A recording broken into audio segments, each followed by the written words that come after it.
బీరకాయ వేపుడు నేను చేసే విధానం. దానికి కావాల్సిన పదార్థాలు ఇవి. స్టవ్ వెలిగించుకొని స్టవ్ మీద బాండ్లి పెట్టుకొని ఆయిల్ వేసుకొని ఆయిల్ వేడెక్కిన తర్వాత ఆవాలు, జీలకర్ర, పచ్చనిపప్పు, ఉద్దిపప్పు, సన్నగా తరిగి పెట్టుకున్న ఉల్లిపాయ ముక్కలు, ఉల్లిపాయలు వేగడానికి తగినంత ఉప్పు, ఇక్కడైతే కచ్చాపచ్చిగా దంచి పెట్టుకున్న వెల్లుల్లిపాయలు, దాంతోపాటు సన్నగా తరిగి పెట్టుకున్న టమాటా ముక్కలు వేసేసి మూత పెట్టేశాను. ఒక 2 నిమిషాల తర్వాత మూత ఓపెన్ చేస్తే ఈ విధంగా ఉంటుంది.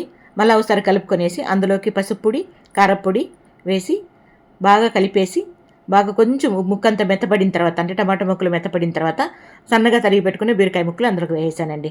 ఇది బాగా కలుపుకొని మొత్తం కలిసేటట్టుగా కలుపుకొనేసి ఒక గ్లాస్ నీళ్లు అందులోకి చిమకరిచ్చేసి, మేము చిమకరిచ్చి అంటాము, ఆ రకంగా చేసి మూత పెట్టేస్తే ఆ ముక్కలు అయితే బాగా మగ్గుతాయి అన్నమాట. ఇదిగోండి ఈ విధంగా.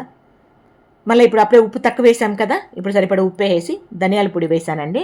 ఇవన్నీ బాగా కలిసేటట్టుగా కలిపేసి కాసేపు సన్నని మంట మీద వదిలేస్తే ముక్క బాగా మెత్తగా ఉడుకుతుంది అనమాట.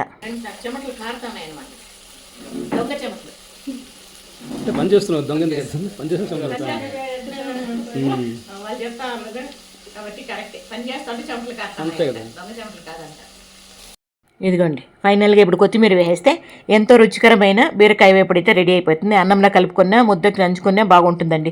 చాలా చాలా టేస్టీగా ఉంటుందన్నమాట.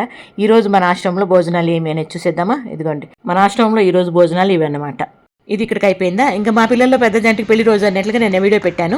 మీరందరూ కూడా చాలామంది విషెస్ తెలియజేశారు. చాలా చాలా సంతోషం. మీ అందరికీ మనస్ఫూర్తిగా కృతజ్ఞతలు. ఇంక ఇక్కడైతే వీళ్ళు పెళ్లి రోజు గుర్తుగా ఈ రకంగా బైక్ కొనుక్కున్నారండి. బండి కొనుక్కున్నారు, బుల్లెట్ బండి కొనుక్కున్నారనమాట. ఇంకా ఈ బండి అయితే అక్షరాల 5 లక్షల రూపాయలంట. బండి సెలక్షన్ మమ్మల్ని కూడా తీసుకెళ్లారు. కాకపోతే బండి అయితే వాళ్ళే కొనుక్కున్నారు వాళ్ళ డబ్బులతో. మమ్మల్ని కొనిమని చెప్పి చిన్నలు కానీ పెద్దలు కానీ ఎవరు ఏమీ అడగరు అనమాట. అది మా అదృష్టము. కాకపోతే ఏమంటే 1,00,000 బండ్లు వచ్చింటే మాత్రం ఖచ్చితంగా నేను కొనిచ్చేంటాను ఆ ఇద్దరికి. కాకపోతే ఒక బడ్డే 5 లక్షల రూపాయలంటే అబ్బో అనిపించింది. దానికనే సైలెంట్ అయిపోయాను అనమాట. అయినా కొనుక్కునే స్తోమత వాళ్ళకున్నప్పుడు మనకెందుకు బెంగ, అవునా కదా. ఇదే ఈ పూట మన చిన్న వీడియో. నచ్చితే లైక్ చేయండి. ఓకేనా. Thank you.